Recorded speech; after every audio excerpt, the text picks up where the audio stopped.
मतलब अगर कोई आज किसी प्रचारक को पूछेगा हम विश्वास में कैसे बढ़े, तो हो गया 40 दिन का उपवास कर. Luke chapter 17, I'll read from verses 3 to 6. सचेत रहो, यदि तेरा भाई अपराध करे तो उसे समझा, और यदि पछताए तो उसे क्षमा कर.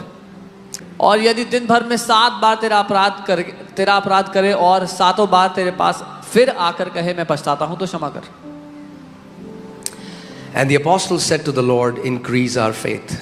और प्रेरितों ने प्रभु से कहा हमारा विश्वास बढ़ा. You need faith to forgive. क्षमा करने के लिए आपको विश्वास की आवश्यकता है.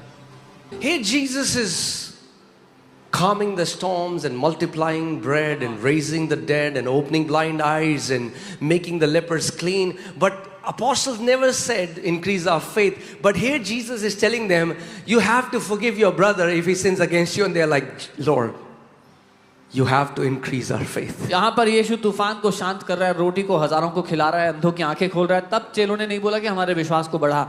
जब वो कह रहा है कि क्षमा कर अपने भाई को 7 बार, तो चेले कह रहे हैं प्रभु हमारे विश्वास को बढ़ा दे. Because sometimes it's easier to do miracles than to guard your heart. क्योंकि कई बार चमत्कार करना बड़ा आसान होता है अपने दिल को सुरक्षित रखने से ज्यादा. It's easier to go out and preach and tell people about Jesus, but to guard your heart, it's a lot of work.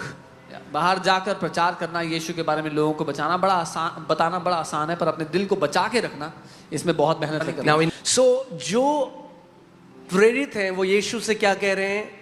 Lord, प्रभु हमारा विश्वास बढ़ा. जो हम भी कई बारी कहते हैं, प्रभु हमारा विश्वास बढ़ा. It's a very good prayer. एक बहुत अच्छी प्रार्थना है. Lord, increase our faith. प्रभु हमारा विश्वास बढ़ा. And now, और अब look how Jesus answers. देखो यीशु कैसे उत्तर देते हैं.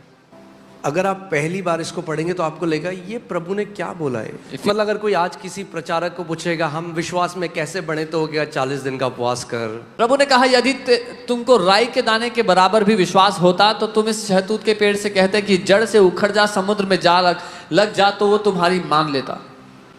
क्या यीशु मसीह आप क्या कह रहे हैं? See, one thing you have to understand is God has not given somebody great faith and somebody less faith and somebody a kilo faith and somebody 10 kilos faith. Everybody has received faith in the form of a seed.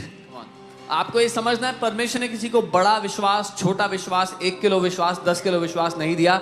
परमेश्वर ने सबको एक बीज के बराबर विश्वास दिया है. सबको एक ही माप दिया गया है. उस बीज के साथ आप क्या करते हो वो निर्धारित करता है कि आपके विश्वास की मात्रा कितनी होगी.